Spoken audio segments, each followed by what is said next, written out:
18 비서가 60살 재벌 회장의 아이를 임신했습니다. 그리고 90일 후 그녀는 상상조차 못한 끔찍한 진실과 마주하게 됩니다. 지금 이 이야기를 듣고 계신다면 끝까지 감당할 용기가 있는 사람만이 들을 수 있는 여정을 떠날 준비를 하십시오. 때로는 모르고 사는 편이 더 나은 진실도 있으니까요. 이 이야기는 먼 곳의 이야기가 아닙니다. 바로 이 도시의 심장부, 꺼지지 않는 불빛으로 휘황찬란한 어느 대저택에서 일어난 일입니다.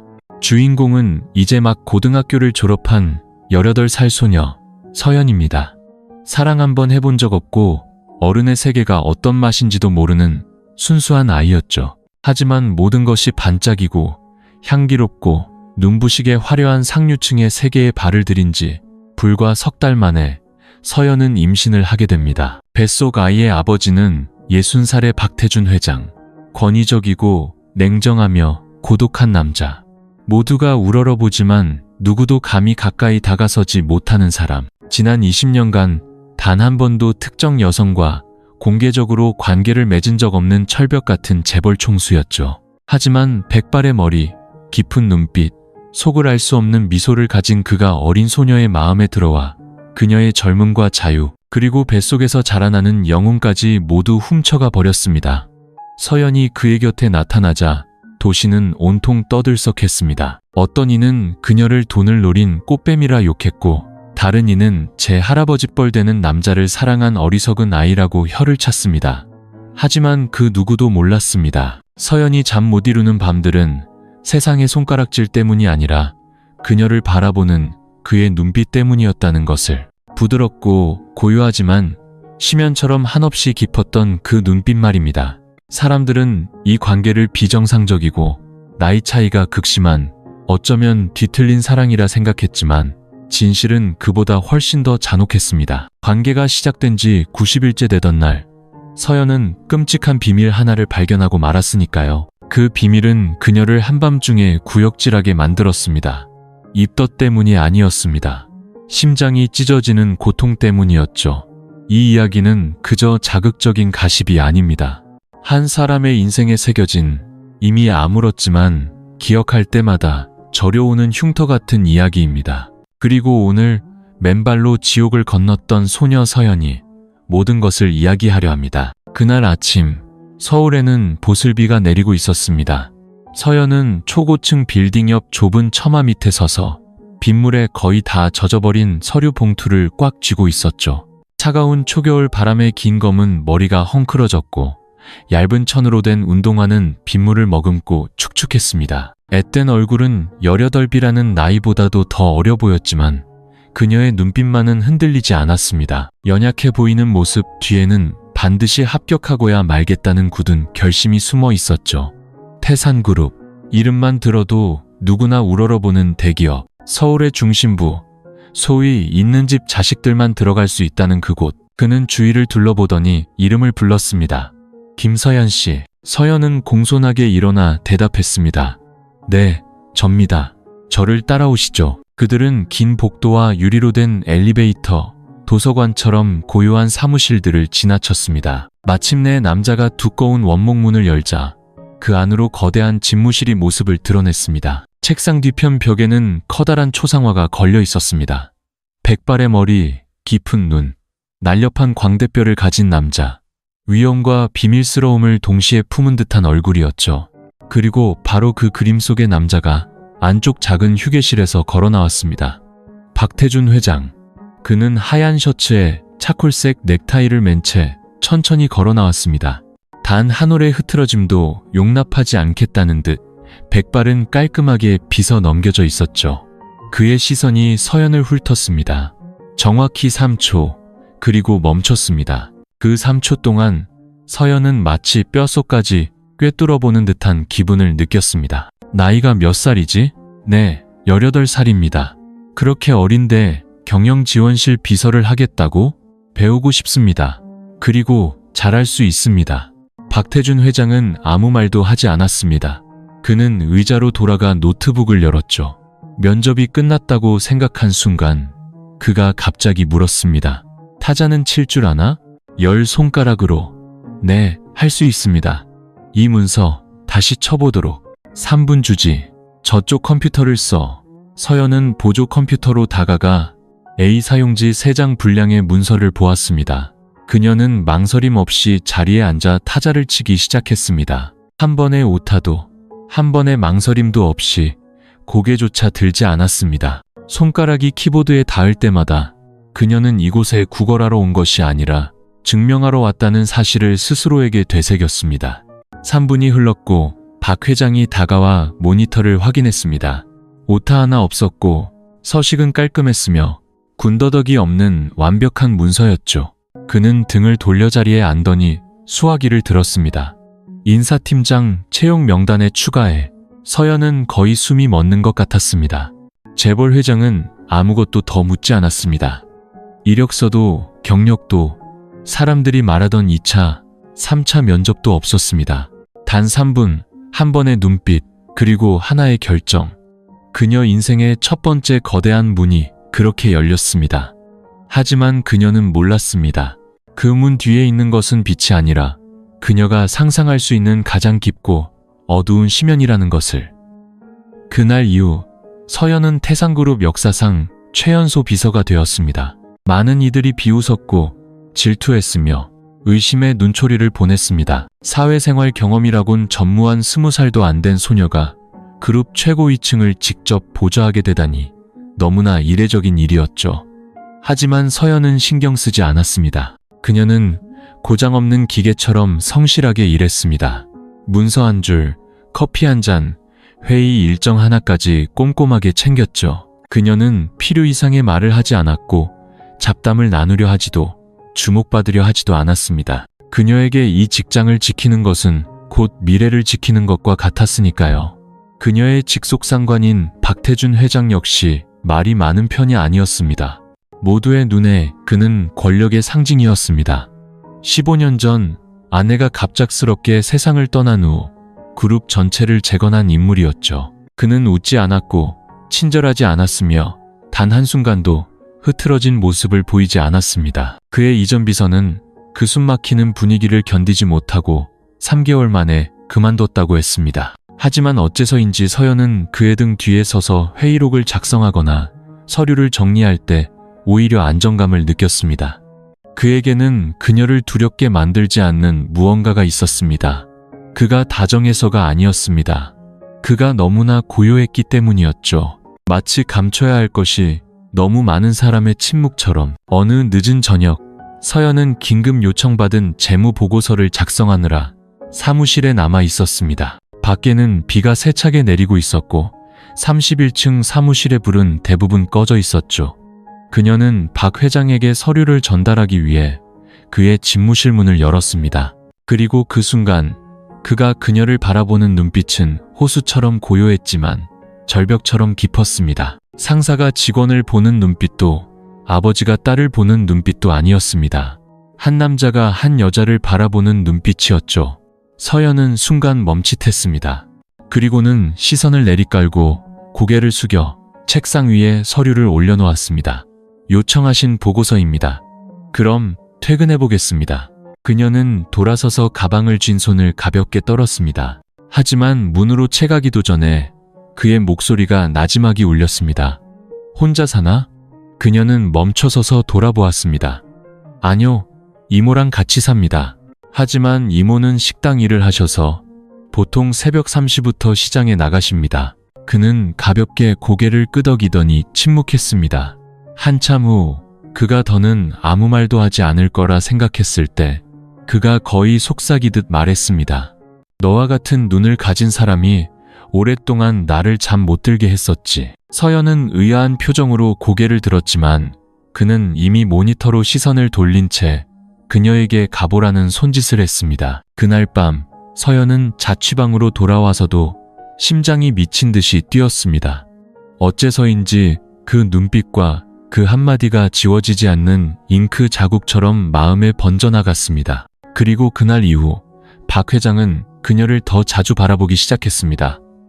노골적인 시선은 아니었지만 회의 중에 스쳐 지나가는 눈길, 그녀가 방에 들어설 때 살짝 드는 고개, 그리고 오직 그녀에게만 툭 던지는 날씨에 대한 질문들. 사무실에 누구도 감히 소문을 내지 못했지만 모두가 알고 있었습니다.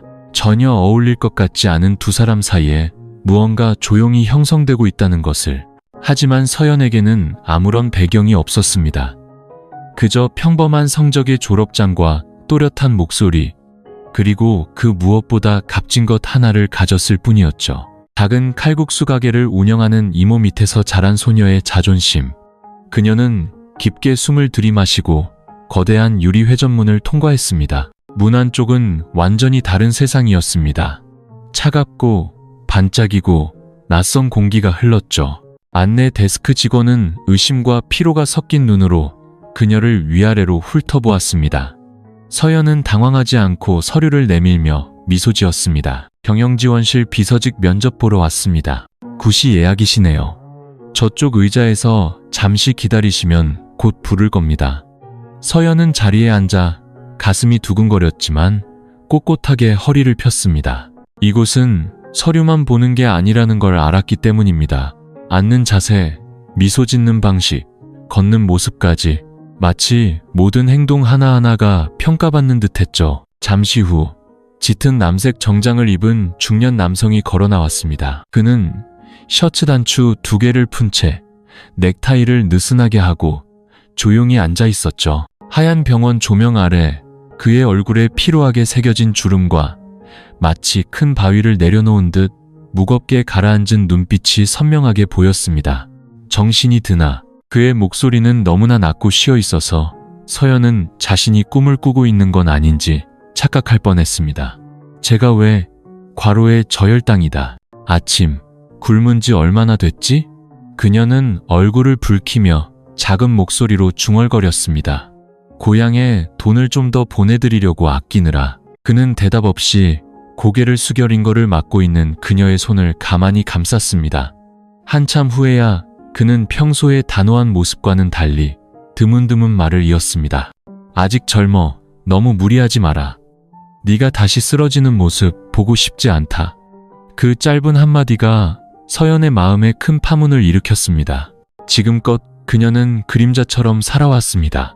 누구도 안부를 묻지 않았고 누구도 신경 쓰지 않았죠. 그런데 오늘 아버지 뻘되는 이 남자가 아침부터 지금까지 오직 그녀가 눈을 뜨기만을 기다리며 곁을 지키고 있었던 겁니다. 며칠 후 서연은 다시 회사로 복귀했습니다.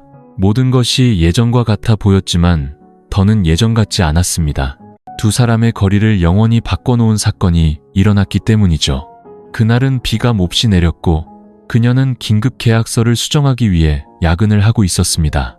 건물 전체의 불이 거의 다 꺼졌을 때 서류를 저장하려던 찰나 사무실 전등이 깜빡거리더니 펑 소리와 함께 꺼져버렸습니다. 사방이 칠흑 같은 어둠에 휩싸였고 그녀는 당황해서 휴대폰을 찾았지만 배터리는 이미 방전된 상태였습니다. 바로 그때 사무실 문이 열리며 휴대폰 손전등 불빛이 강하게 비쳐 들어왔습니다. 그리고 들어온 사람은 박태준 회장이었습니다. 아직 있었나? 내 막 퇴근하려던 참인데 정전이 돼서. 따라와. 아래층에 비상 발전기가 있다. 그가 앞서 걷고 그녀가 뒤를 따랐습니다. 끝없이 이어진 복도에는 비냄새와 낡은 목재 냄새가 뒤섞여 있었습니다. 비상계단 옆 기술실에 도착하자 그는 커다란 우산 하나를 꺼내 들었습니다. 서류 가방, 일이죠. 같이 퇴근하지. 불편한가? 그는 그녀를 바라보며 몇 초간 시선을 멈췄습니다. 이번에는 피하지 않았습니다. 다른 사람이었다면 묻지도 않았을 거다. 그날 밤 두 사람은 회사 현관 처마 밑에 나란히 서서 차를 기다렸습니다. 비는 억수같이 쏟아졌죠. 그는 몰아치는 바람으로부터 그녀를 막아주려는 듯 손으로 그녀의 머리 위를 가려주었습니다. 그리고 그 순간 서연은 처음으로 그의 손이 생각보다 따뜻하다는 것을 느꼈습니다. 아무도 더는 말을 하지 않았지만 두 사람 모두 알고 있었습니다. 그 비 내리던 밤 이후로 두 사람의 거리는 더 이상 회장과 비서의 거리가 아니라는 것을.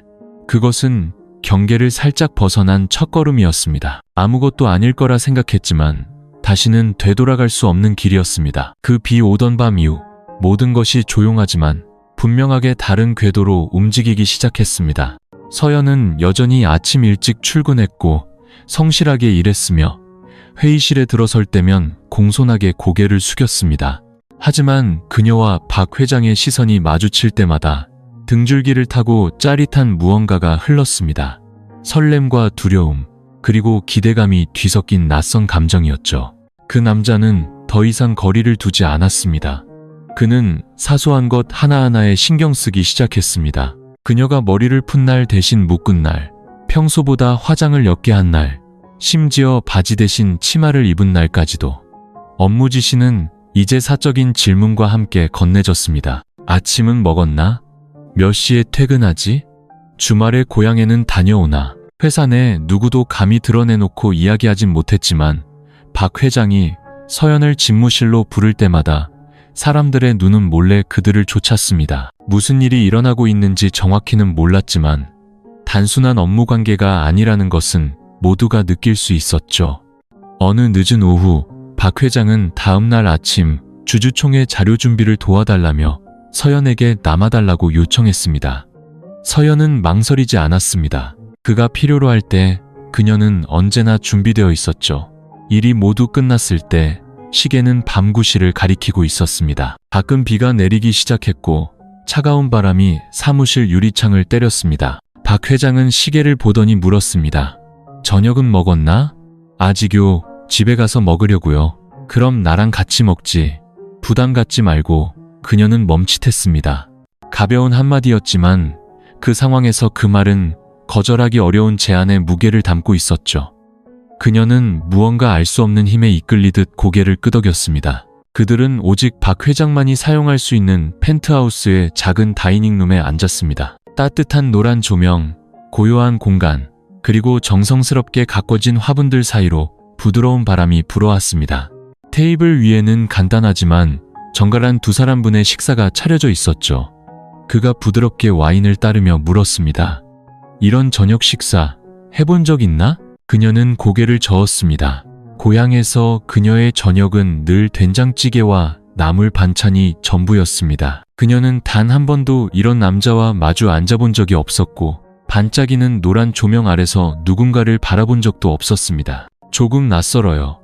나는 오히려 편안하군. 이렇게 누군가와 함께 식사하면서 피곤하지 않다고 느낀 건 정말 오랜만이야. 그 말은 마치 차가운 물잔에 떨어진 꿀 한 방울처럼 서연의 마음에 스며들었습니다.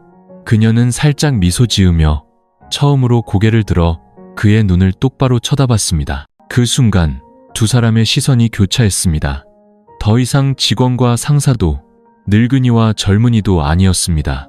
그저 아무도 자신을 이해해주지 못하는 세상에서 서로를 발견한 두 외로운 사람이었을 뿐입니다. 식사가 끝나고 그녀가 자리에서 일어나려 할 때 그가 갑자기 일어서더니 작은 수납장을 열어 파란색 비단 상자를 꺼내왔습니다. 내 생일 선물이다. 조금 늦은 건 알지만 그녀는 놀라 눈을 동그랗게 떴습니다. 그가 어떻게 그녀의 생일을 알았을까요? 내 이력서 내가 읽어봤으니까. 그녀는 상자를 열었습니다. 안에는 안개처럼 가볍고 물결처럼 부드러운 연분홍색 실크 스카프가 들어있었죠. 값비싼 선물은 아니었지만 그녀 인생에서 처음으로 받아보는 남자에게서 온 생일 선물이었습니다. 친척도 친구도 아닌 바로 그 같은 사람에게서 말이죠. 무엇 때문인지 그녀는 울음을 터뜨렸습니다. 오열도 소란스러운 울음도 아니었습니다. 그저 뺨을 타고 조용히 흘러내려 실크 스카프 위로 떨어지는 눈물방울이었죠. 그는 그저 말없이 서서 그녀를 바라보다가 다가와 그녀의 어깨에 손을 얹었습니다. 서연아, 만약 내가 선을 넘게 된다면 나를 미워할 건가? 그녀는 눈물 젖은 눈으로 그를 올려다보며 대답하지 않았습니다. 이미 그녀의 마음속에는 그 질문에 대한 답이 오래전부터 정해져 있었기 때문입니다. 그리고 그날 밤 이후로 두 사람 사이에 선이라는 것은 더 이상 존재하지 않게 되었습니다. 태상그룹의 송년회는 강변의 한 5성급 호텔에서 열렸습니다. 반짝이는 크리스털 샹들리에 아래 부드러운 음악이 공간을 가득 채웠죠. 직원들은 모두 화려하게 차려입고 웃으며 서로에게 새해 인사를 건넸습니다. 서연은 소박하지만 단아한 아이보리색 롱드레스를 입고 있었습니다. 평소 화장을 거의 하지 않지만 그날 밤 그녀는 눈매를 살짝 강조하고 옅은 오렌지색 립스틱을 발랐습니다. 순수함과 성숙함이 묘하게 어우러진 그 모습에 많은 이들이 뒤를 돌아보았죠. 그럼에도 그녀는 여전히 구석에 조용히 앉아 오렌지 주스 잔을 든 채 동료들의 시끄러운 웃음소리 뒤에 자신을 숨기고 있었습니다. 그때 박태준 회장이 들어섰습니다. 검은색 정장이 큰 키를 감싸고 있었고 백발은 깔끔하게 빗어 넘겨져 있었으며 날카로운 눈빛으로 연회장을 한 바퀴 훑었습니다. 그리고 바로 그 순간 그의 시선이 그녀에게 닿았습니다. 우연한 눈길도 무심코 스쳐 지나가는 시선도 아니었습니다. 피하지 않고 길게 이어진 아주 고든 시선이었죠. 그녀는 살짝 고개를 숙여 인사했습니다. 그는 가볍게 고개를 끄덕였습니다. 눈치 빠른 사람이라면 누구나 알 수 있을 만큼 두 사람 사이에는 무언가 아주 다른 기류가 흐르고 있었습니다. 하지만 누구도 말하지 않았습니다. 감히 말할 수 없었죠.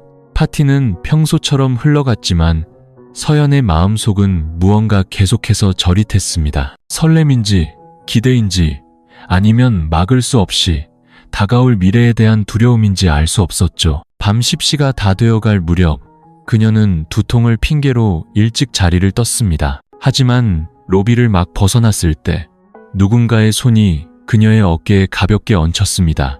박 회장이었습니다. 나도 막 가려던 참이다. 같이 가겠나? 그녀는 잠시 망설이다가 이내 고개를 끄덕였습니다.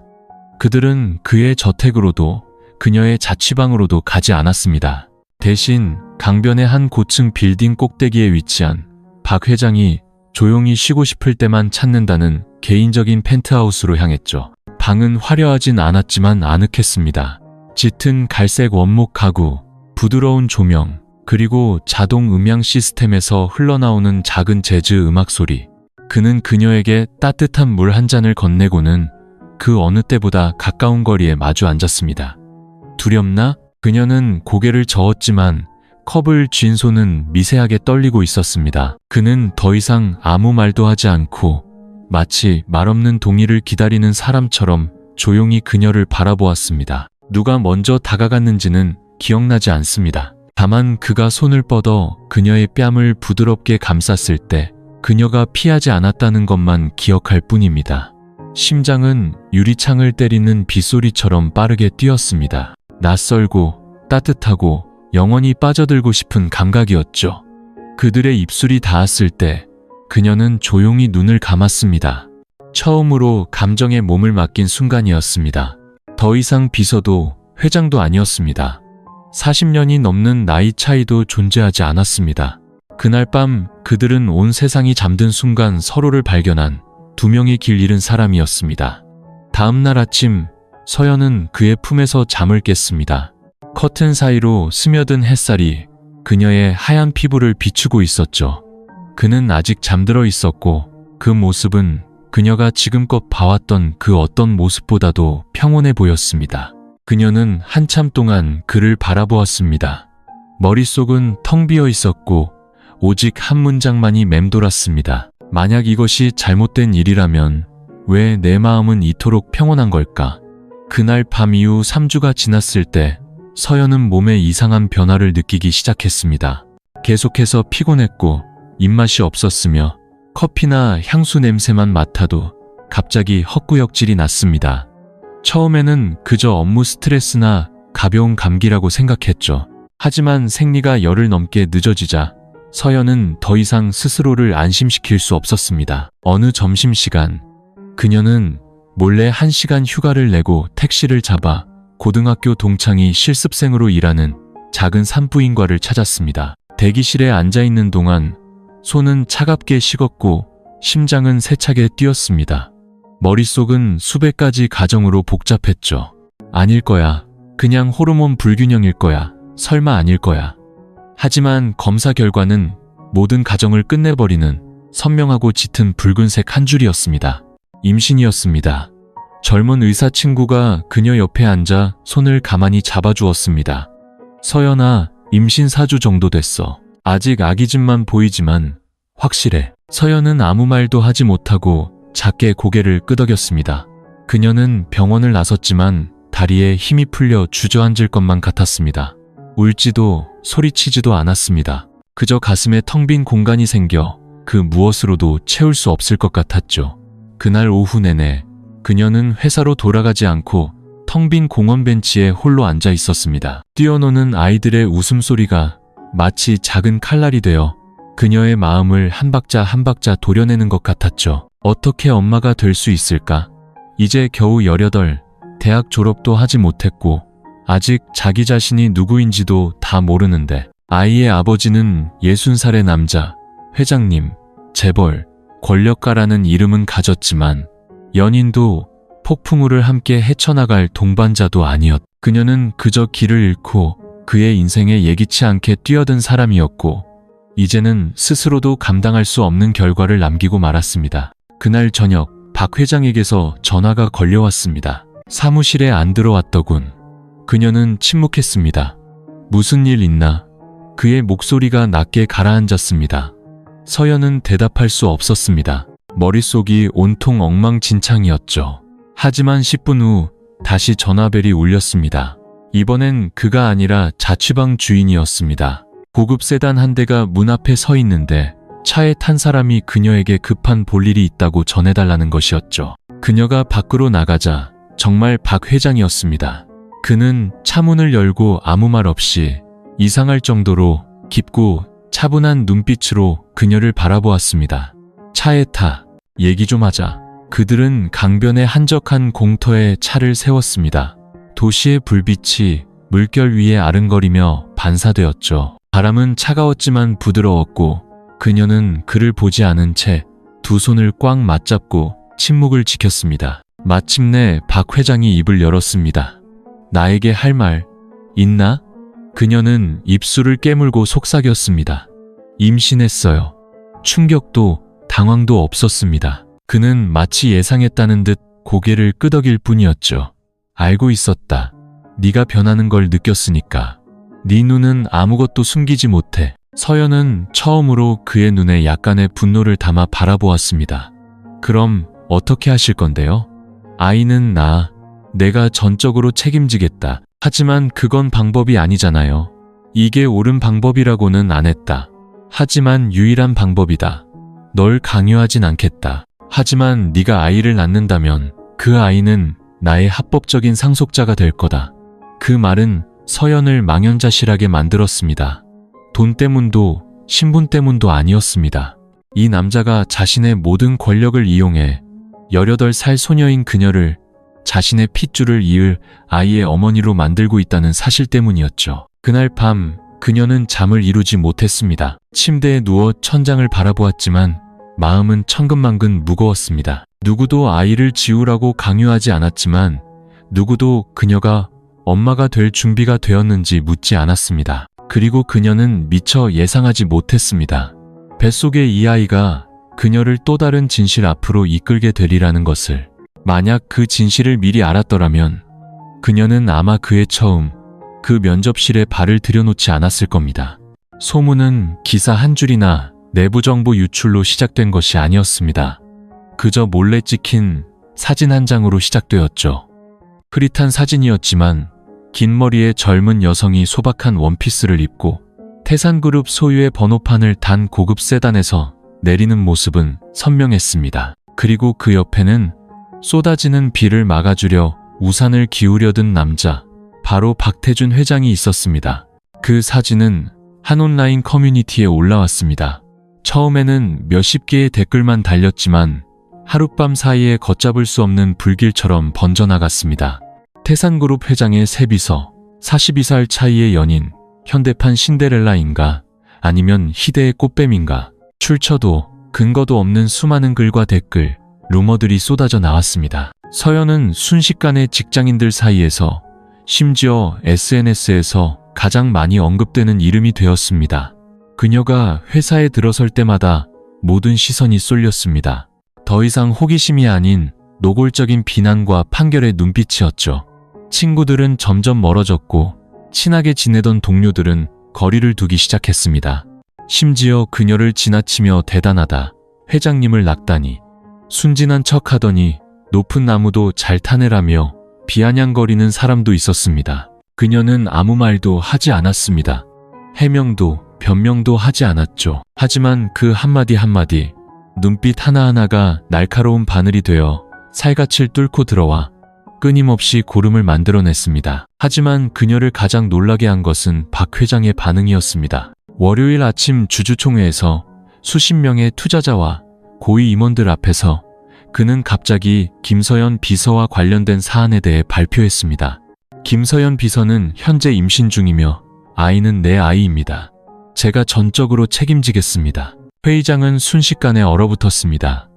펜 떨어지는 소리, 의자 끄는 소리, 그리고 그 정적을 메우려는 듯한 몇 번의 마른 기침 소리만 들릴 뿐이었죠. 누구도 예상하지 못했습니다. 지난 20년간 사생활을 철저히 감추고 여성과 거리를 두기로 유명했던 그 남자가 제 입으로 손녀뻘되는 소녀와의 관계를 인정하리라고는, 그는 인정하는데 그치지 않고 그녀를 보호하기까지 했습니다.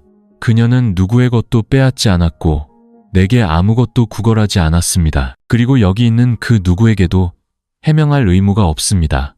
서연은 그 소식을 개인 비서를 통해 전해들었습니다. 그녀는 그 자리에 얼어붙어 울어야 할지, 웃어야 할지, 아니면 도망쳐야 할지 알 수 없었죠. 그리고 바로 그날 오후, 그가 직접 그녀의 자취방으로 와 짐을 싸주었습니다. 그녀를 좁은 자취방에서 개인 경호원과 주치의, 그리고 생활관리인까지 딸린 최고급 펜트하우스로 옮겼습니다.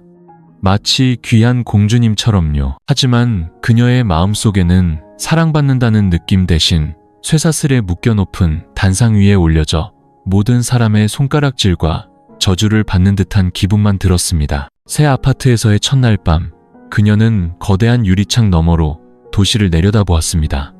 아래의 불빛들은 마치 낯선 별들처럼 반짝였습니다. 모든 것이 아름다웠고 모든 것이 꿈꿀 만한 것들이었죠. 다만 사람들은 흔히 빛을 꿈꾸지만 그 빛이 거대한 화재에서 비롯될 수 있다는 사실은 잊곤 합니다. 최고급 펜트하우스로 이사온 지 사흘째, 서연은 이곳이 생각했던 것과 전혀 다른 곳이라는 걸 깨달았습니다. 누구도 그녀에게 직접적으로 말해주진 않았지만 그녀는 자신의 모든 행동이 감시당하고 있다는 것을 조금씩 알아차렸습니다. 그녀는 혼자 외출할 수 없었습니다. 문 밖으로 나서려 할 때마다 경호원이 정중하지만 단호한 미소로 그녀를 막았습니다. 죄송합니다.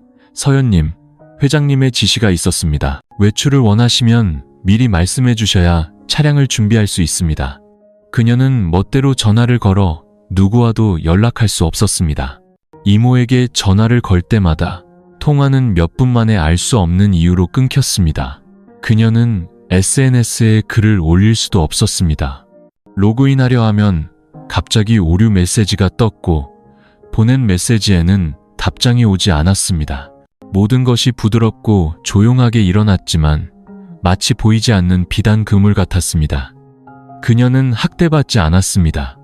오히려 모든 것이 지나치게 좋았죠.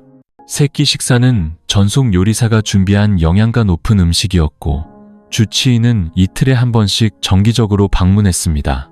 책과 영화, 심지어 테이블 위의 생화까지 매일 아침 정해진 시간에 맞춰 교체되었습니다. 그녀는 그저 누워서 쉬고 뱃속의 태아를 건강하게 지키기만 하면 됐습니다. 그리고 바로 그 점이 그녀를 미치게 만들었습니다. 어느 날 아침, 그녀는 미리 알리지 않고 건물 밖으로 나가보기 위해 산책하는 척 했습니다. 엘리베이터 앞에 도착했을 때 검은 정장을 입은 젊은 남자가 나타나 부드럽지만 단호하게 다가왔습니다. 서연님, 회장님께서 오늘은 외출하지 않는 게 좋겠다고 하셨습니다. 날이 흐려져서 감기 걸리기 쉽다고요. 그녀는 주먹을 꽉 쥐고 차갑게 말했습니다. 난 죄수도 아니고 전시용 인형도 아니에요. 남자는 미소 지었습니다. 아무도 서연님을 죄수라고 생각하지 않습니다. 하지만 아기의 안전을 위해 저희는 이렇게 할 수밖에 없습니다. 그 말은 아름다운 말로 포장된 선고나 다름없었습니다. 그날 저녁 박 회장이 찾아왔습니다. 서연은 평소처럼 웃지도 인사하지도 않았죠. 그녀는 소파에 조용히 앉아 작은 액자에 담긴 아이의 초음파 사진을 어루만지고 있었습니다. 그가 옆에 앉았습니다. 그의 눈빛은 여느 때처럼 차분했죠. 피곤해 보이는군. 혼자 산책하고 싶었어요. 안 된대요. 고향에 전화하고 싶었어요. 안 된대요. 서점에 가고 싶었는데 그것도 안 된대요. 이런 사람이 피곤하지 않을 수 있을까요? 그는 여전히 평온했습니다. 난 그저 네가 안전하길 바랄 뿐이다. 저 밖은 온통 험한 말들 뿐이야. 네가 나가면 세상의 혓바닥으로부터 아무도 널 지켜주지 못해. 하지만 이렇게 사는 게 유리 감옥에 갇혀 사는 거랑 뭐가 달라요? 그는 그녀를 오랫동안 바라보다가 부드럽게 그녀의 배 위에 손을 얹었습니다. 이 아이만 무사히 태어나 준다면 그 후엔 네가 어디를 가든 붙잡지 않겠다. 그녀는 멈칫했습니다. 그 말은 사랑의 고백이 아니라 암묵적인 계약이었습니다. 달콤한 포장지로 감싼 거래였죠. 아이를 낳아주면 자유를 주겠다. 그녀는 더 이상 아무 말 없이 돌아섰지만 눈물은 이미 흐르고 있었습니다. 그날 밤 그녀는 처음으로 유리로 된 집에 갇혀있는 꿈을 꾸었습니다. 밖에서는 모두가 감탄했습니다. 정말 아름답다. 너무 호화로워. 저 여자는 정말 행운아야. 하지만 꿈속에서 그녀 자신은 벽을 세게 두드리며 소리치고 있었습니다. 숨을 쉴 수가 없어요. 제발 문 좀 열어주세요. 숨을 쉴 수가 없다고요. 그날 아침 서연은 평소보다 일찍 잠에서 깼습니다. 잠을 설쳤기 때문이죠. 유리방에 갇혔던 꿈은 여전히 생생했고 눈을 뜰 때마다 숨이 막히는 기분이 들었습니다. 하지만 오늘은 무언가 아주 다른 일이 일어났습니다. 거실을 지나가던 중 그녀는 서재 문틈으로 새어나오는 작은 속삭임을 우연히 들었습니다. 그녀는 멈춰서서 문의 귀를 바짝 대었죠. 박 회장의 오랜 신복이자 집안에 비밀스러운 일이 있을 때만 나타나던 신비서의 목소리였습니다. 네, 알고 있습니다. 하지만 회장님, 지금 유언장에 그 아가씨의 이름을 올리는 것은 다른 목소리가 끼어들었습니다. 더 낮고 신중한, 아마도 박 회장의 개인 변호사의 목소리였죠. 박 회장님의 뜻이 완고하십니다. 재산은 3등분하여 하나는 고인이 되신 사모님 이름의 자선재단에, 하나는 아직 태어나지 않은 아이에게, 그리고 나머지 하나는 아이를 임신한 김서연 양에게 상속될 겁니다. 서연의 심장이 세차게 뛰었습니다. 그녀는 뒷걸음질 쳤고 숨이 가빠졌죠. 유언장이라니. 박 회장이 그런 이야기를 한 적은 한 번도 없었습니다. 비록 세상의 손가락질을 받고 경계를 넘나들었지만 그들의 관계는 단 한 번도 가족이라는 이름으로 불린 적이 없었으니까요. 하지만 그녀를 더 놀라게 한 것은 변호사의 마지막 말이었습니다. 박 회장님께서는 서연 양의 재산은 그녀가 홍연이라는 이름에 대해 아무것도 모를 경우에만 유효하다고 명시하셨습니다. 홍연, 박 회장의 그 어떤 이야기에서도 들어본 적 없는 낯선 이름이었습니다. 돌아가신 아내의 이름도 아니었고 그녀의 이름은 민지혜였다. 회사에서 만난 사람도 아니었습니다. 그 이름은 완벽한 그림 속에 맞지 않는 조각처럼 울려 퍼졌습니다. 그날 저녁, 서연은 박 회장이 찾아왔을 때 조심스럽게 물었습니다. 회장님, 유언장을 작성하셨다고 들었어요. 그는 젓가락을 멈추고 그녀를 바라보았습니다. 그의 시선이 한 박자 느려졌죠. 누구에게 들었나? 우연이요. 다른 뜻은 없었어요. 그는 젓가락을 내려놓고 침착하게 말했습니다. 그래, 작성했다. 나중에 복잡한 일이 생기지 않도록 모든 것을 분명히 해두기 위해서. 내 이름도 거기에 있다. 내 아이가 아무런 보호도 없이 자라게 둘 것 같았나? 거기에 홍연이라는 이름도 있었어요. 침묵. 한 세기처럼 긴 침묵이 흘렀습니다. 그리고 그는 천천히 어두워진 눈빛으로 말했습니다. 그 이름 어디서 들었지? 변호사님이 언급하셨어요. 그는 일어나 물 한 잔을 따르더니 그녀에게 등을 돌렸습니다. 그의 등은 꼿꼿했지만 목소리는 이번만큼은 미세하게 떨리고 있었습니다. 다시는 그 이름을 입에 담지 마라. 서연아. 네가 모를수록 안전해. 하지만 알고 싶어요. 그 이름이 제 아이에게까지 영향을 미친다면 저도 알 권리가 있어요. 그는 돌아섰습니다. 그의 눈에는 사랑과 분노, 그리고 이름 모를 두려움이 뒤섞여 있었습니다.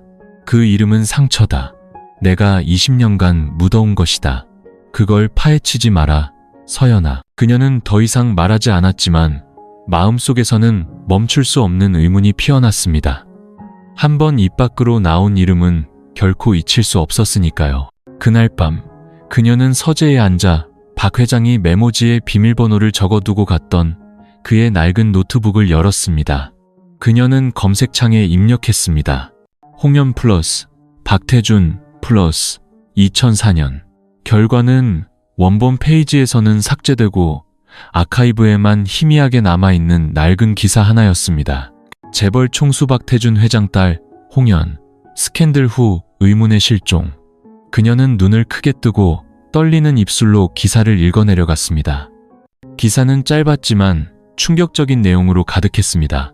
결론도 기소된 사람도 없었죠. 다만 갓 18살이 된 소녀가 절망적인 마지막 글을 남긴 일기장을 남기고 사라졌다고만 적혀 있었습니다. 그리고 그 일기장에서 발췌된 구절 중 서연의 등골을 오싹하게 만든 한 문장이 있었습니다. 만약 다음 생이 있다면 부디 저를 낳아주신 그분을 사랑하지 않게 해주세요.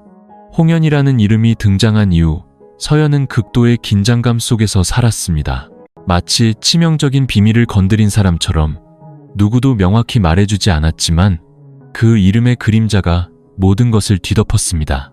박 회장은 점점 더 과묵해졌습니다. 그는 여전히 규칙적으로 그녀를 찾아왔고 다정하게 말을 걸었으며 사랑하는 아버지가 그러하듯 점점 불러오는 그녀의 배를 어루만졌습니다. 하지만 무언가 더 이상 진실하게 느껴지지 않았습니다. 한때 그녀에게 평온함을 주었던 그의 눈은 이제 들여다볼 때마다 불안감을 느끼게 했습니다. 마치 그 눈빛 뒤에 끝이 보이지 않는 검고 깊은 바다가 숨겨져 있는 것 같았죠. 어느 날 박 회장이 갑작스러운 해외 출장을 가게 되자 서연은 펜트하우스에 홀로 남게 되었습니다. 그녀는 조용히 진실을 파헤치기로 결심했습니다. 호기심 때문이 아니었습니다. 지금 밝혀내지 않으면 너무 늦어버릴 거라는 엄마로서의 직감 때문이었죠. 그녀는 그의 서재부터 시작했습니다. 항상 굳게 잠겨있던 방이었지만 그날은 가사도우미가 실수로 잠그는 것을 잊었습니다. 그녀는 심장이 터질 듯 뛰고 손을 떨며 안으로 들어갔습니다.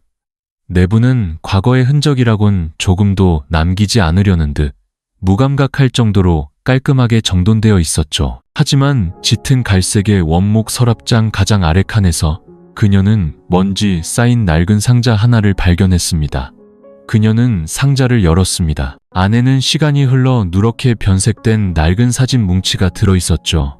첫 번째 사진은 박 회장과 그의 고인이 된 아내의 결혼 사진이었습니다. 두 사람은 나란히 서서 손을 잡고 있었지만 서로의 눈을 바라보지는 않았습니다. 아내의 눈빛은 흐릿하고 공허했으며 마치 억지로 사진을 찍는 듯 보였습니다. 두 번째 사진은 교복을 입은 길고 검은 머리에 크고 동그란 눈을 가진 소녀의 사진이었습니다.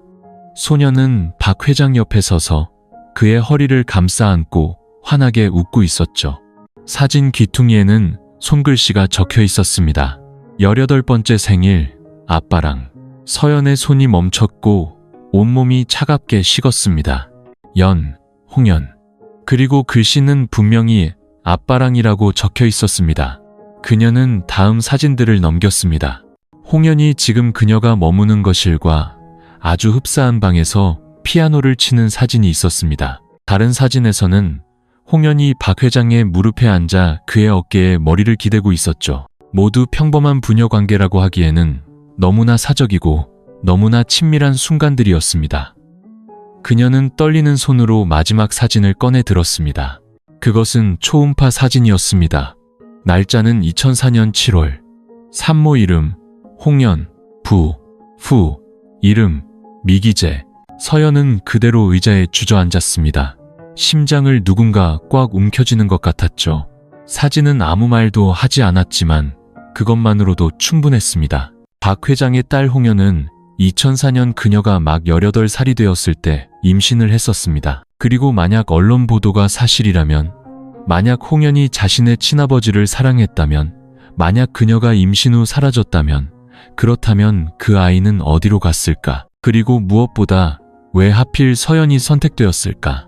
그날 밤, 그녀는 방에 웅크리고 누워 배를 감싸 안은 채 하염없이 눈물을 흘렸습니다. 뱃속의 아이는 아무 죄 없이 순수하게 하루하루 자라고 있었습니다. 하지만 그녀는 자신이 결코 구계자가 아닐지도 모르는 끔찍한 과거의 소용돌이 속으로 속절없이 추락하고 있었습니다. 늦은 오후, 서연은 어린 시절 이모와 함께 자랐던 작은 개천 옆 낡은 단층집 앞에 서 있었습니다. 아궁이에서 피어오르는 연기 냄새, 다구는 소리, 비온 뒤의 흙내음까지 모든 것이 18년 전 그대로였지만 그녀의 마음만은 완전히 달라져 있었습니다. 이모가 밖으로 나왔습니다. 작고 마른 체구에 손에는 아직 칼국수 반죽이 묻어 있었죠.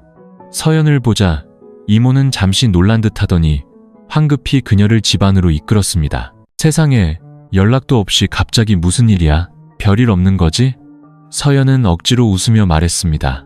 네, 그냥 이모도 뵙고 여쭤볼 것도 좀 있어서요. 이모는 물을 따라주며 그녀의 속을 읽으려는 듯 힐끗 쳐다보았습니다. 내 얼굴 보니 무슨 일 있는 거 맞네.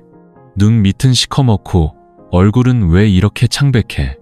임신했다면서 몇 달 동안 전화 한 통 없더니만. 서연은 대답 대신 손을 꽉 쥐고 갑자기 물었습니다. 이모, 저는 어떻게 태어났어요? 그 질문에 이모의 손이 멈칫했습니다. 그건 갑자기 왜 물어? 이모, 저한테 사실대로 말해주세요. 이모가 절 키워주셨지만 제 부모님은 누구세요? 어떤 분들이셨어요? 이모는 그녀의 맞은편에 앉아 굳은 표정으로 한참 동안 침묵했습니다. 그리고는 깊은 한숨을 내쉬며 먼 곳을 바라보았습니다. 서연아, 이 비밀은 무덤까지 가져가려고 했어. 하지만 네가 이렇게 물어보니 더는 숨길 수가 없구나. 이모는 떨리는 목소리로, 떨리는 손으로 이야기하기 시작했습니다.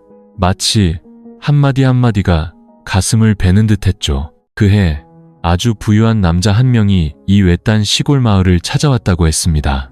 그는 검고 번쩍이는 차와 비싼 수입 분유, 그리고 아주 두툼한 돈 봉투를 들고 왔죠. 그는 아내가 임신 중독으로 세상을 떠났고 갓 태어난 아이를 키울 사람이 없으며 적들이 많아 도시에 둘 수 없다고 말했습니다. 그 남자는 다름 아닌 박태준 회장이었습니다. 그는 갓 30이 넘어 혼자 칼국수 장사를 하며 살던 이모에게 갓난아기를 맡겼습니다. 그는 이모에게 아이를 잘 키워주기만 하면 생활비는 꾸준히 보내주겠지만 절대 자신이 누구인지 아이에게 알려서는 안 된다고 신신당부했습니다. 이모는 처음엔 거절했지만 붉은 핏덩이 같은 아기가 큰 눈을 뜨고 자신을 바라보는 것을 보고 결국 고개를 끄덕였습니다. 가여워서, 두려워서, 그리고 자식이 없었기에 형언할 수 없는 무언가에 이끌려서. 그럼 전 누구 딸이에요? 이모? 내 엄마가 누군지는 나도 몰라. 다만 내 이름이 김서연이라고 서류에 적혀 있었을 뿐이야. 출생신고서도 엄마 이름도 없이 초음파 사진 한 장과 네가 대학을 마칠 때까지 쓸 수 있는 충분한 돈만 있었지. 의심해 본 적 없으세요? 왜 없었겠니? 나도 그 사람이 네 친아버지일 거라고 생각했지. 하지만 그렇다면 왜 너를 18년 동안이나 이렇게 가난하게 살게 뒀을까? 왜 다시 데려가지 않았을까? 이상하다고 생각했어. 전화를 걸어 안부를 확인할 때도 우리 딸이나 아기라고 부르지 않고 늘 그 애라고 불렀으니까. 그 초음파 사진 아직 가지고 계세요? 이모는 일어나 낡은 장롱을 열고 누렇게 변색된 낡은 봉투를 꺼냈습니다. 그 안에는 잉크가 번지고 희미해졌지만 여전히 산모 이름 홍연이 선명하게 보이는 초음파 사진이 들어있었죠. 서연은 그 자리에 얼어붙었습니다. 그녀는 휴대폰을 꺼내 박 회장의 서류함에서 봤던 사진을 다시 열었습니다.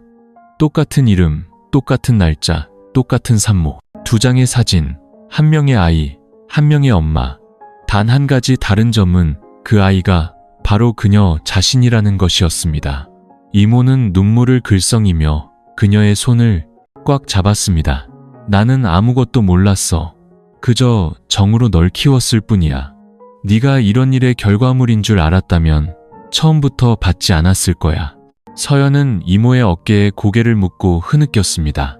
지난 18년 동안 그녀는 자신이 그저 평범한 고아라고만 생각했습니다. 하지만 이제 알게 되었습니다. 자신이 사회적으로 지탄받고 법적으로 금지된 근친상간의 결과물이라는 것을. 그리고 가장 고통스러운 것은 그녀의 친아버지라는 그 남자가 모든 사실을 알면서도 그녀를 품에 안고 입을 맞추고 자신의 아이를 임신하게 내버려 두었다는 것이었습니다. 이모댁을 나선 후 서연은 가장 빠른 버스를 타고 서울로 돌아왔습니다. 3시간 동안 버스 좌석에 앉아 창문에 머리를 기댄 채 밖으로 스쳐 지나가는 들판을 멍하니 바라보았습니다. 하지만 그녀의 머릿속은 온통 짙은 어둠뿐이었습니다.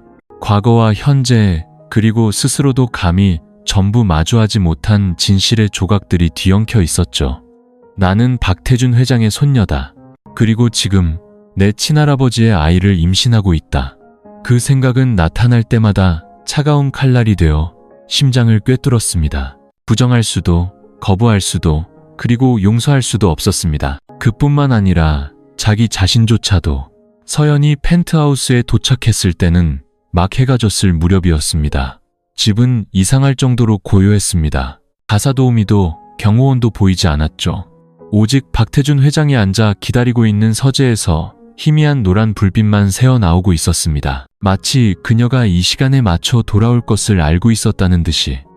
그녀가 들어서는 것을 보고 그가 일어섰습니다. 여전히 그 차분하고 침착한 눈빛이었지만 오늘은 어딘가 지쳐 보였습니다. 서연은 그를 바라보았습니다.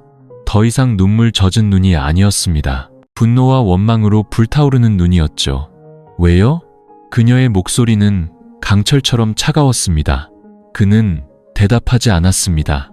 왜 저한테 이런 짓을 하신 거예요? 제가 당신 손녀라는 걸 알면서도 왜? 그는 눈을 감았습니다.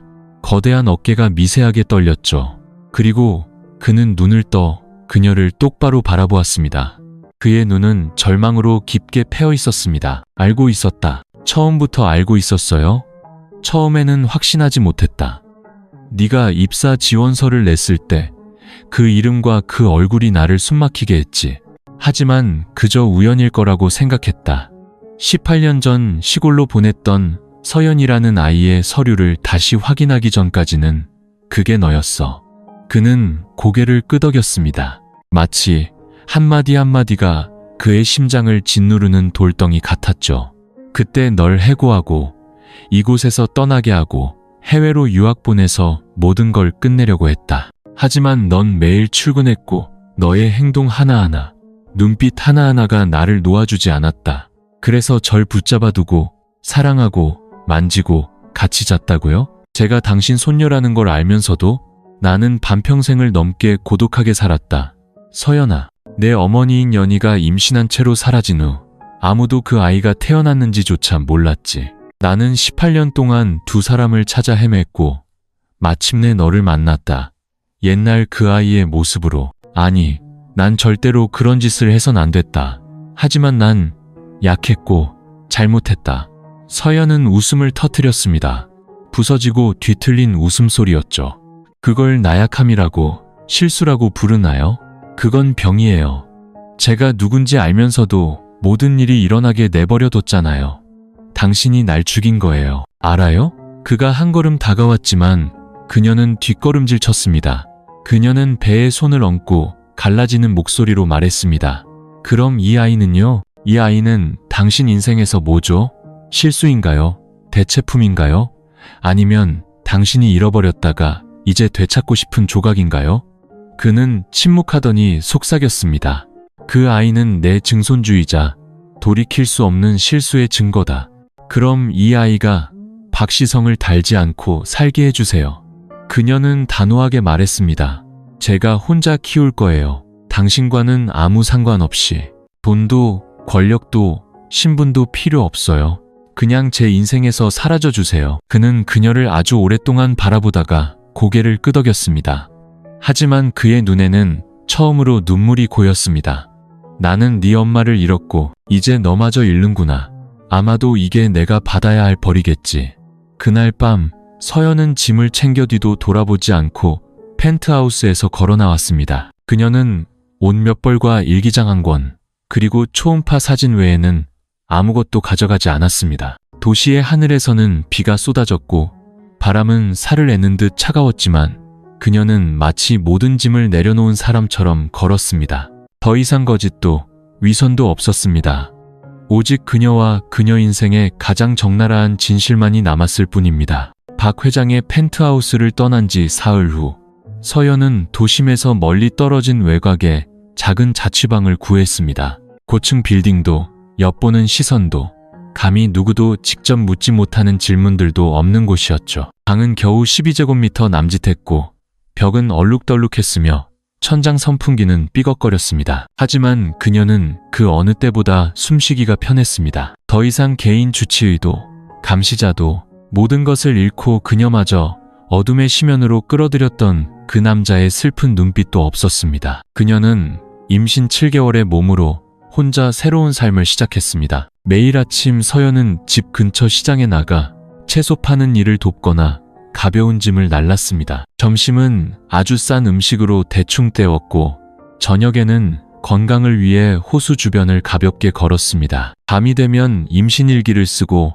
뱃속 아이에게 편지를 썼으며 손수천을 잘라 기저귀를 만들었습니다. 아무도 그녀가 누구인지 몰랐고 누구도 많은 것을 묻지 않았으며 그녀 역시 설명하지 않았습니다. 그들에게 그녀는 그저 딱하지만 착한 어린 미혼모일 뿐이었습니다.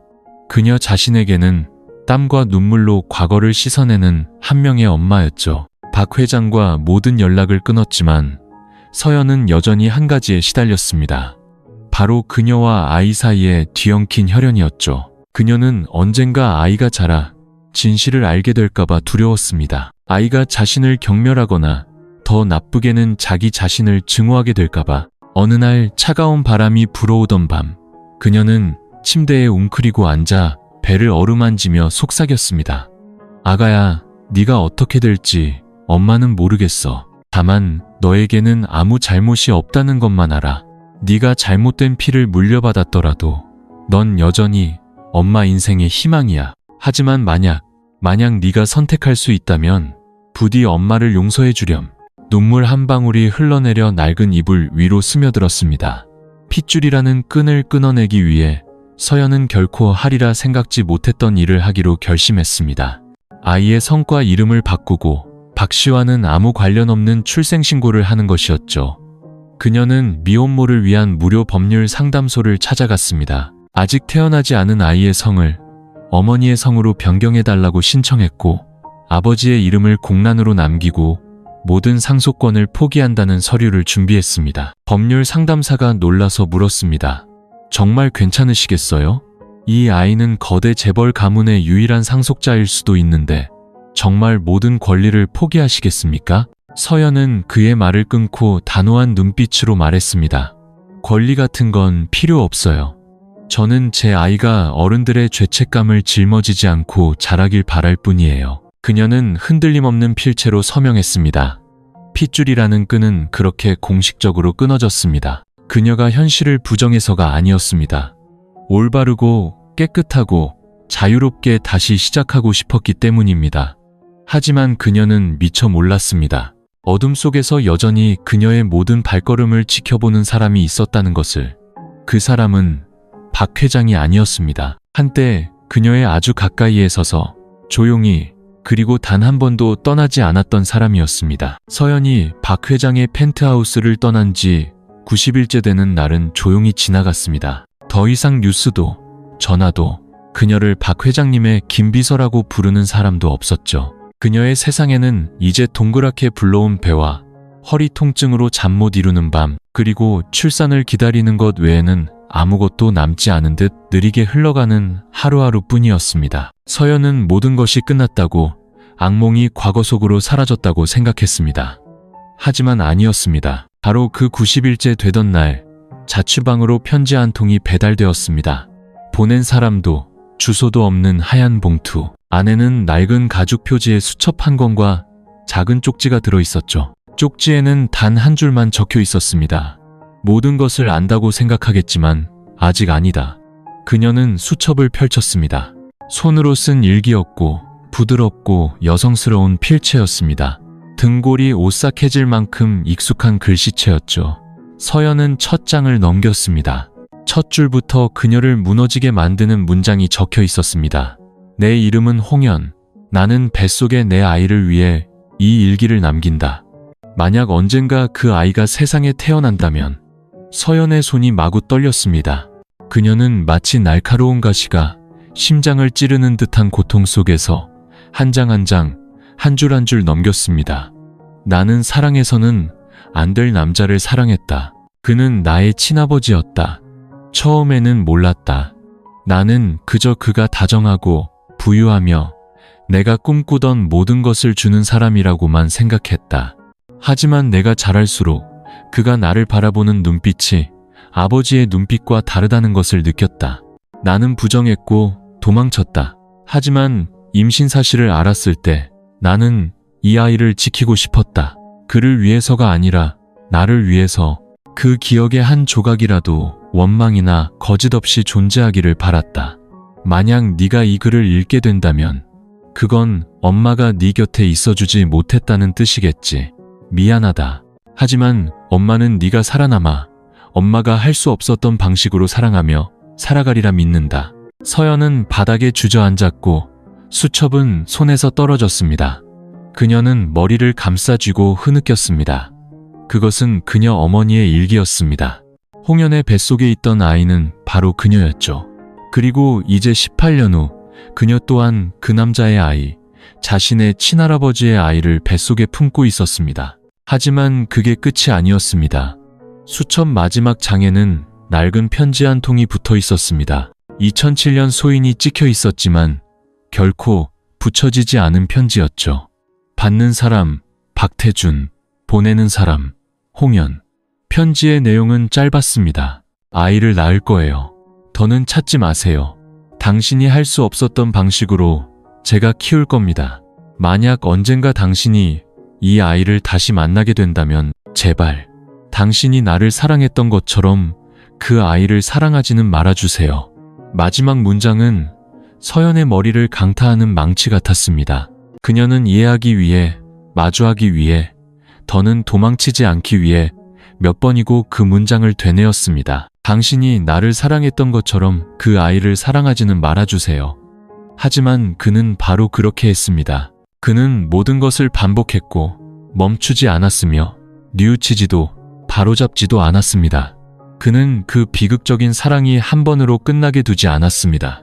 두 번이나, 그리고 이번에는 바로 자신의 손녀에게. 그 순간 아랫배에서 날카로운 통증이 치밀어 올랐습니다. 그녀는 침대 모서리를 붙잡았고 이마에는 식은땀이 송골송골 맺혔습니다. 안 돼. 이런 상태로 아이를 낳을 수는 없어.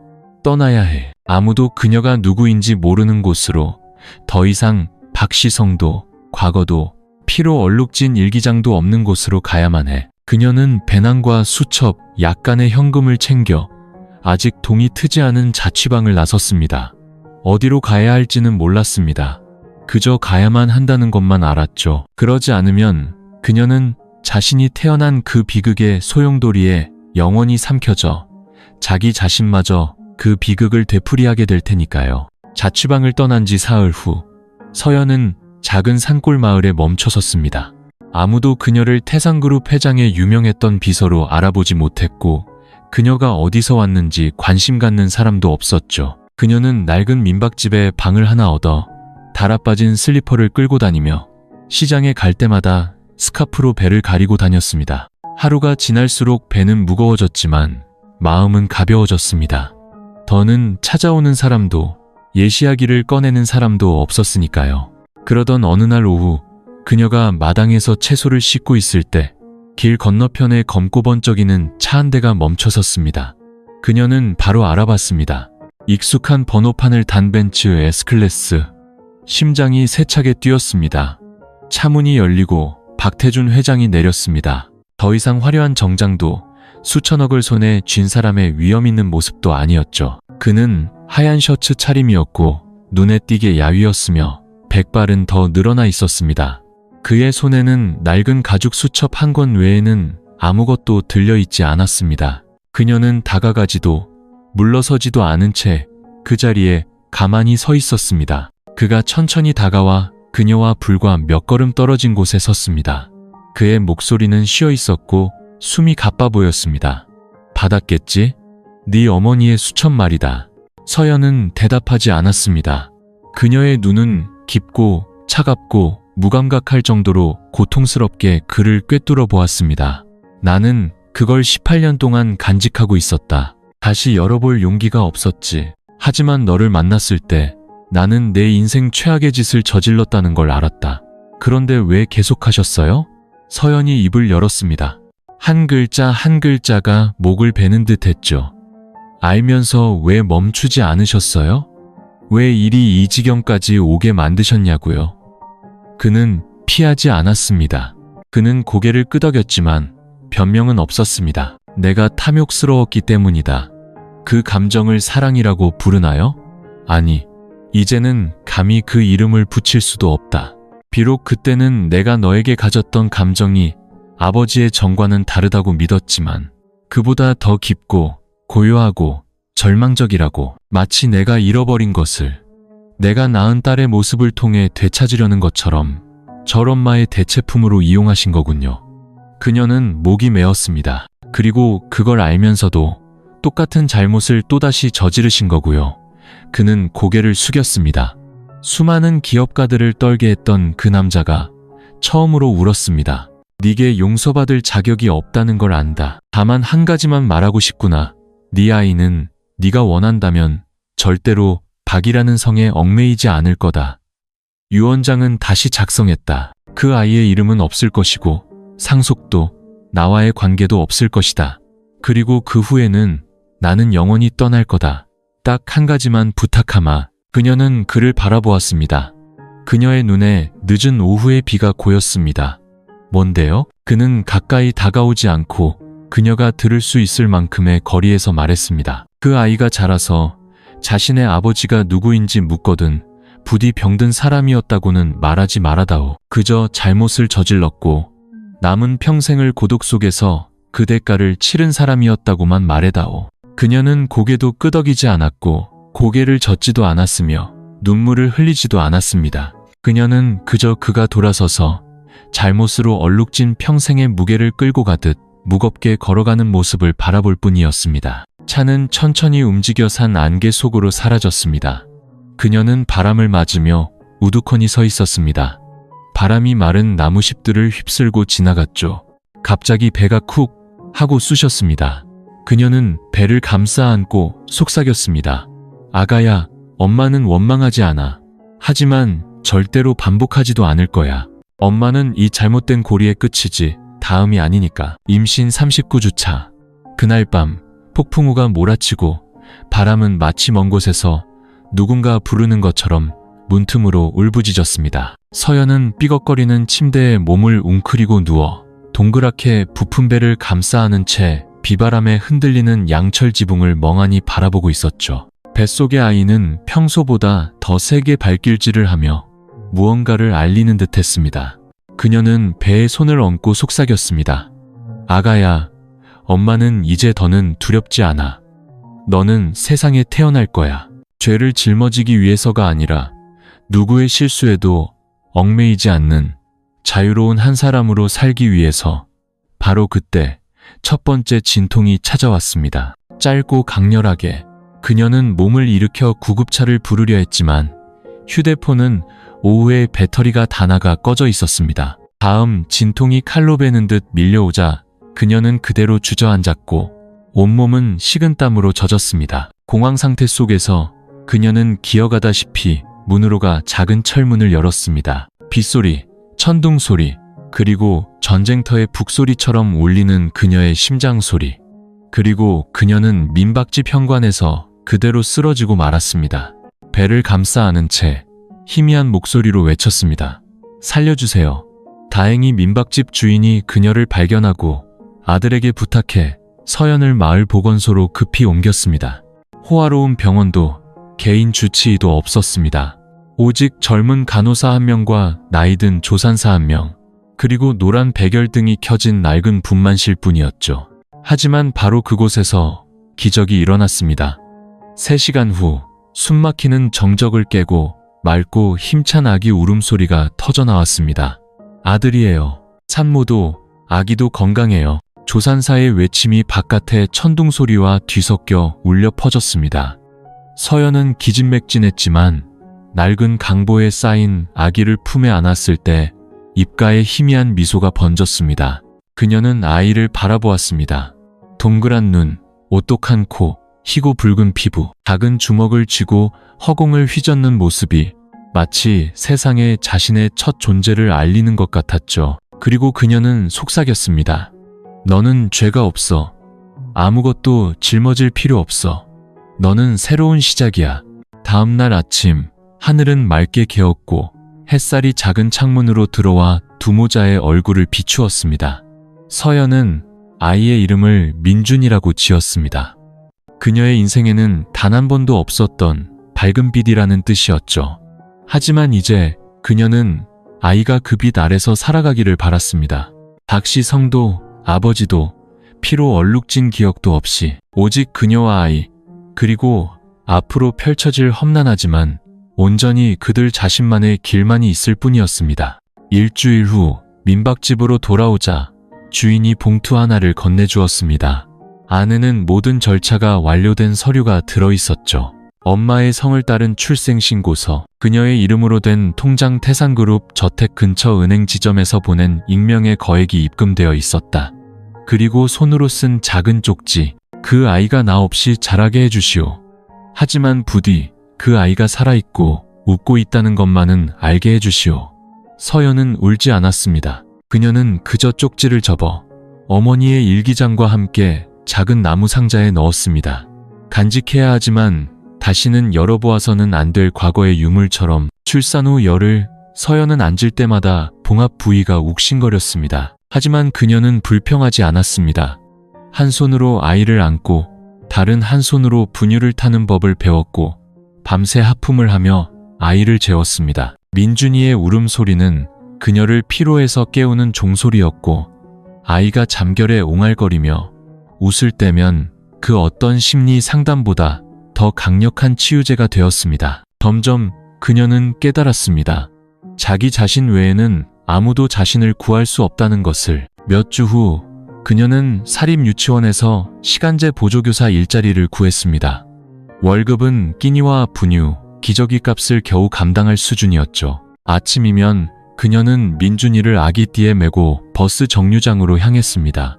아이는 엄마 품에서 얌전히 잠들었고 가끔 눈을 떠 입맛을 다시다가 다시 잠이 들곤 했습니다. 서연은 다시 웃는 법을, 다른 아이들과 이야기하는 법을, 그리고 자기 마음속에 부드러운 불씨를 지피는 법을 배우기 시작했습니다. 더 이상 오피스룩도 하이힐도 없었습니다. 오직 편한 면 옷과 플라스틱 슬리퍼, 그리고 언제나 따뜻한 젖병이 들어있는 기저귀 가방뿐이었죠. 하지만 생애 처음으로 서연은 누군가의 이름에 기대어 사는 것 같지 않다고 느꼈습니다.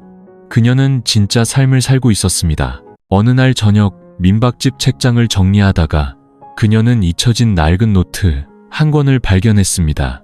안은 텅 비어 있었죠. 그녀는 자리에 앉아 첫 장을 펼치고 펜을 들어 쓰기 시작했습니다. 민준아, 엄마는 한때 아주 약한 사람이었단다. 어디서부터 시작되었는지도 모르는 이야기 속에 이끌려 다녔지. 하지만 너 덕분에 엄마는 그 이야기에서 걸어나오는 법을 배웠어. 더 이상 숨지도 반복하지도 않을 거야. 나를 낳아준 사람을 포함해 그 누구도 내 인생을 결정하게 두지 않을 거란다. 엄마는 다른 사람의 잘못을 대신 갚기 위해 사는 게 아니야. 네가 진정한 미래를 가질 수 있도록 살 거란다. 다음 날 그녀는 원격 교육센터의 유아교육과에 지원서를 제출했습니다. 교단에 서기까지는 많은 어려움이 따르리란 걸 알았지만 그녀는 아이들을 가르치고 싶었습니다. 아이들이 어른들의 거짓과 죄악 속에서 자라지 않아도 되는 세상을 만들고 싶었습니다. 한 달 후 그녀는 낯선 주소에서 온소포 하나를 받았습니다. 안에는 심플하는 목걸이와 짧은 편지가 들어있었죠. 저택을 팔고 회사를 정리했다. 남은 돈은 내가 갖지 않을 것이다. 아무도 나를 모르는 아주 먼 곳으로 갈 것이다. 하지만 언젠가 아이가 자신의 뿌리를 알고 싶어 하거든. 부디 자신의 피를 미워하게는 하지 마라. 피는 아이가 선택한 것이 아니지만 사랑은 아이가 배울 수 있는 것이니까. 서연은 목걸이를 바라보았습니다. 아름답지도 비싸지도 않았지만 이상하게도 가벼웠습니다. 그녀는 그것을 들어 잠든 아들의 뺨에 가볍게 입 맞추며 속삭였습니다. 피는 선택할 수 없지만 미래는 엄마가 선택해 줄게. 10월 초의 어느 아침, 서연이 민준이를 데리고 예방접종을 하러 보건소에 가던 길에 갑자기 비가 쏟아졌습니다. 산골의 비는 늘 갑작스러웠죠. 그녀는 황급히 아이를 감싸 안고 길가의 작은 약국 처마 밑으로 뛰어들어갔습니다. 약국 문이 열리고 한 남자가 우산을 들고 나왔습니다. 안으로 들어와서 피하세요. 이렇게 젖으면 감기 걸려요. 그의 목소리는 낮고 다정했습니다. 서연을 바라보는 눈빛에는 엿보는 기색도, 캐묻는 의심도, 동정도 없었습니다. 오직 소박한 진심만이 담겨 있었죠. 그녀는 고개를 끄덕이고 아이를 안은 채 안으로 들어가 약 진열대 근처 플라스틱 의자에 앉았습니다. 그는 그녀에게 따뜻한 물 한 잔을 따라주고는 더 이상 아무것도 묻지 않은 채 얇은 담요 속에서 입맛을 다시는 민준이를 보고 부드럽게 미소 지었습니다. 아기가 통통하네요. 몇 개월이에요? 이제 곧 3개월 돼요. 그녀는 약간 경계하며 대답했습니다. 이곳에는 이사 온 지 얼마 안 됐어요. 그는 고개를 끄덕였습니다. 호기심을 보이지도 아이의 아빠에 대해 묻지도 않았습니다. 바로 그 점이 그녀의 마음을 편안하게 했습니다. 몇 주 후, 서연은 장에서 우연히 그를 다시 만났습니다. 그녀가 서투르게 채소값을 흥정하고 있을 때 그가 등 뒤에서 부드럽게 말했습니다. 오늘 당근 비싸요. 저쪽 가게가 더 쌀 텐데. 그녀가 돌아보자 여전히 그였습니다.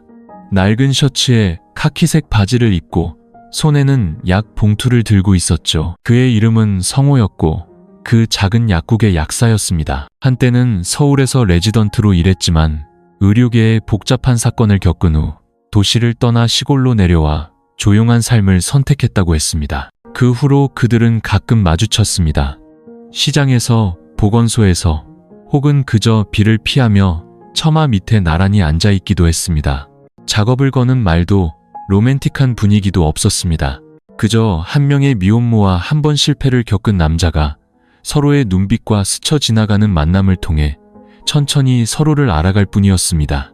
어느 날 오후, 성호가 서연을 찾아와 분유한 통과 아기 영양제를 건넸습니다. 아기 선물이에요. 별거 아니니 부담 갖지 마세요. 서연은 그것을 받아들고 눈을 내리깔았습니다. 마음이 복잡했죠. 왜 저한테 이렇게 잘해주세요? 저는 누구의 도움도 받을 자격 없는 사람인데. 성호는 자리에 앉아 그녀의 눈을 똑바로 흔들림 없이 바라보며 말했습니다. 누구에게나 과거는 있죠. 하지만 서연 씨가 아이를 안고 원망 없이 살아가는 그 모습이 사람을 곁에 머물고 싶게 만들어요. 그녀는 웃음을 터뜨렸습니다. 씁쓸했지만 깃털처럼 가벼운 웃음이었습니다.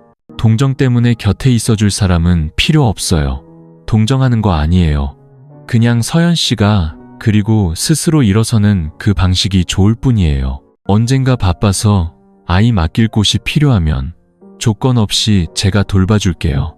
그날 밤, 서연은 민준이 옆에 누워 천장을 멍하니 바라보았습니다. 마음속에 아주 작고 아주 희미하지만 얼어붙었던 심장을 움직이게 할 만큼 따뜻한 무언가가 피어나는 것을 느꼈습니다. 그녀는 아직 새로운 사랑을 할 준비가 되지 않았다는 걸 알았지만 어떤 사람들은 서둘러 사랑하기 위해 오는 것이 아니라 그저 곁에 서 있기 위해 온다는 것을 깨달았습니다. 마치 폭풍우 속에서 막삭을 틔운 어린 나무를 지켜주는 작은 나무, 울타리처럼요. 그날 밤 갑자기 날씨가 추워졌습니다. 바람이 문틈으로 불어와 얇은 커튼을 뒤집어 놓았죠. 민준이가 가볍게 기침을 몇 번 하더니 깊은 잠결에 작은 입술을 오물거렸습니다. 서연은 황급히 이불을 끌어다 덮어주고 침대 가장자리에 조용히 앉았습니다. 무릎을 감싸 안고 얼굴을 묻자 마음이 복잡해졌습니다. 한편으로는 두려웠습니다. 과거가 다시 자신을 뒤쫓아올까봐 애써 묻어둔 진실이 어느 날 갑자기 파헤쳐져 아이를 위해 쌓아 올린 모든 것을 망가뜨릴까봐. 하지만 다른 한편으로는 믿음이 점점 더 커지고 있었습니다. 지금 눈앞에 희미하게 보이는 저 빛이 신기루가 아닐 거라는 믿음. 성호가 다녀간 이후 모든 것이 조금씩 변하는 듯 했습니다. 그는 많이 묻지도 모자의 세상에 끼어들지도 않았지만 서연이 교육을 받으러 가기 위해 급하게 아이를 맡길 사람이 필요할 때, 그녀가 두통에 시달리면서도 민준이의 이유식을 끓이고 있을 때, 민준이가 한밤중에 열이나 어떤 약을 먹여야 할지 몰라 당황할 때, 그는 언제나 필요한 순간에 나타나 주었습니다. 그는 사랑한다고 말하지도 약속을 강요하지도 않았습니다. 그저 조용히 그곳에 있어 주었죠. 어느 날 밤 정전으로 온 동네가 칠흑 같은 어둠에 잠겼습니다. 서연은 휴대폰 불빛에 의지해 아이를 달래고 있었죠. 민준이는 덥다며 자지러지게 울었습니다. 그녀는 땀을 뻘뻘 흘리며 한 손으로는 아이를 안고 다른 한 손으로는 부채질하느라 녹초가 되었습니다. 바로 그때 문을 가볍게 두드리는 소리가 들렸습니다. 저예요, 성호. 그녀가 문을 열자 그가 서 있었습니다. 손에는 커다란 부채를 들고 머리에는 헤드랜턴을 쓴 채였죠. 그는 아무 말 없이 그저 미소 지으며 가볍게 고개를 숙였습니다. 조금이라도 도움이 될까 해서요. 그는 자리에 앉아 조용히 아기에게 부채질을 해주었습니다. 랜턴 불빛은 딱 적당히 밝았죠. 민준이는 점차 울음을 그치고 눈을 스르르 감았습니다. 그리고 서연은 자신도 모르게 눈물을 흘리고 있었습니다. 피곤해서도 아이가 안쓰러워서도 아니었습니다. 그녀 인생의 수많은 어두운 밤들 속에서 처음으로 누군가가 불을 밝혀주었기 때문입니다. 전기불이 아니라 그 사람의 존재 자체로. 다음날 아침 전기가 다시 들어왔습니다. 서연은 일찍 일어나 아이를 위해 쓰던 일기장에 한 줄을 적었습니다. 민준아, 어젯밤에 어떤 아저씨가 네가 푹 잘 수 있도록 2시간 동안이나 부채질을 해주셨단다. 네 아빠도 너와 피를 나눈 사람도 아니야. 그저 아무 이유 없이 곁에 있어주는 법을 아는 사람이었지. 결국 엄마는 깨달았어. 빛이란 건 꼭 눈부실 필요는 없다는 걸. 그저 네가 잠든 사이를 비춰주고 엄마가 다음 걸음을 내디딜 수 있을 만큼의 믿음을 주기만 하면 충분하다는 걸. 그날 보건소에 갔을 때 성우는 갑자기 그녀에게 작은 봉투 하나를 건넸습니다. 이건 딱 문서예요. 언덕배기에 버려둔 밭이 하나 있는데 서연 씨만 괜찮다면 우리 같이 작은 집을 짓고 어린이집을 열면 어떨까요? 서연 씨는 아이들을 돌보고 나는 약을 챙겨주고 글도 가르쳐주는 거죠. 크지 않아도 돼요. 그냥 우리만의 공간이면. 서연은 어리둥절했습니다. 왜 그런 일을 하고 싶으세요? 성호는 웃으며 그녀의 눈을 똑바로 바라봤습니다. 서연 씨의 빛이 꺼져서는 안 되니까요. 그 빛은 더 많은 아이들을 위해 밝혀질 자격이 있어요. 섣달의 어느 아침, 서연이 햇볕 아래 민준이의 기저귀를 널고 있을 때 이웃집에서 흘러나오는 텔레비전 특별 속보가 들려왔습니다.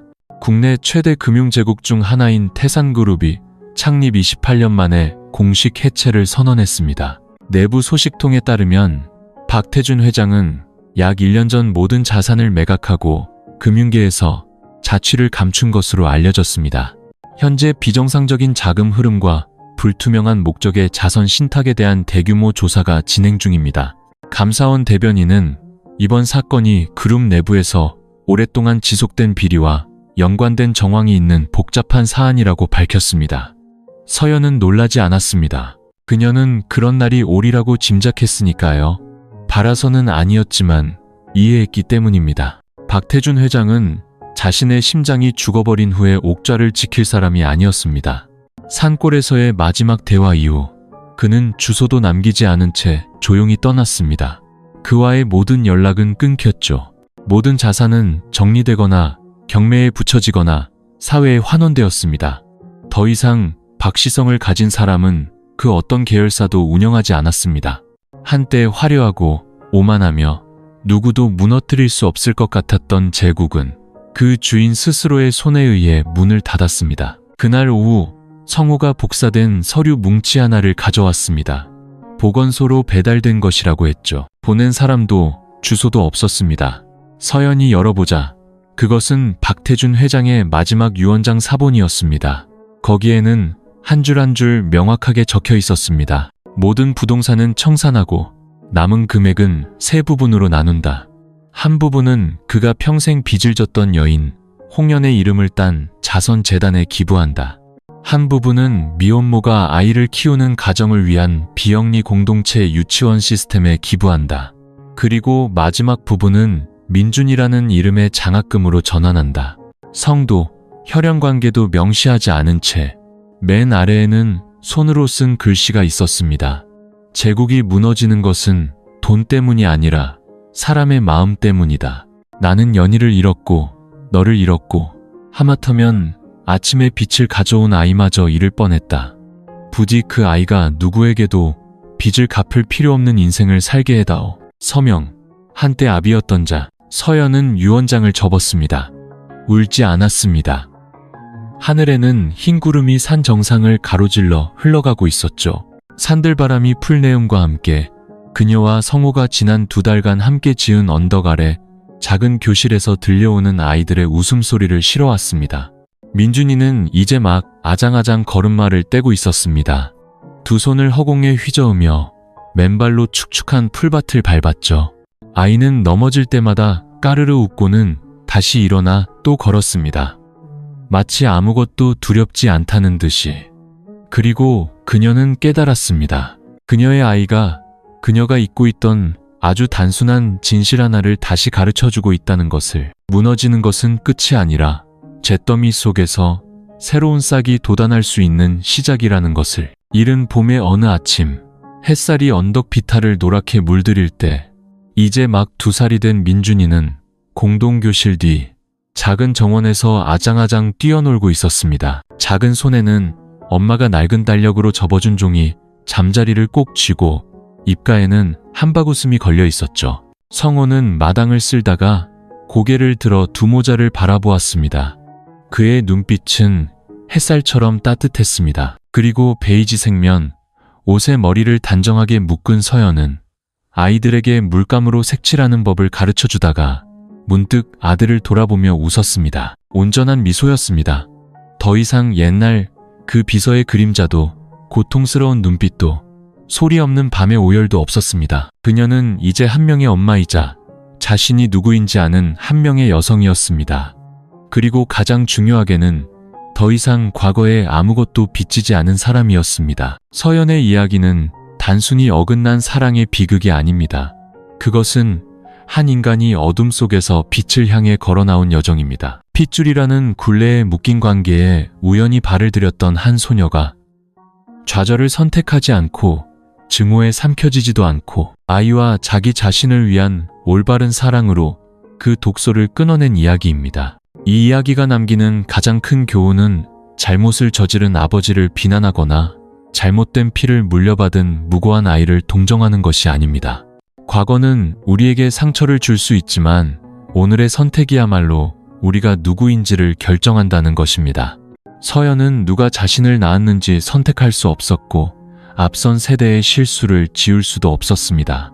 하지만 그녀는 자신과 아이를 위한 길을 선택할 권리가 있었습니다. 그녀는 고통스럽더라도 진실을 선택했고 외롭더라도 떠나는 것을 선택했으며 단 한 번도 용서를 구하는 말을 듣지 못했지만 용서하기를 선택했습니다. 그리고 마침내 그녀는 신분이나 혈연이 아닌 친절하고 느리지만 흔들리지 않는 사랑으로 스스로 가족을 다시 세웠습니다. 교실 구석 작은 재단에 서연은 액자 2개를 놓았습니다.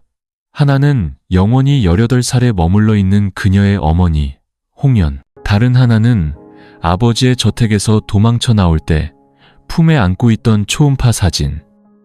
그 옆에는 그녀와 민준이가 감나무 아래에서 손을 잡고 찍은 사진이 놓여 있었습니다. 등 뒤로는 나무십 사이로 햇살이 쏟아져 내리고 있었죠. 누구도 자신이 태어날 곳을 선택할 수는 없습니다. 하지만 누구든 자신이 살아갈 곳과 누구와 함께 걸어갈지는 선택할 권리가 있습니다. 그리고 때로는 가족이란 같은 성씨에서 시작되는 것이 아니라 폭풍우 속에서 내민 손을 다시는 놓지 않는 것에서부터 시작되기도 합니다.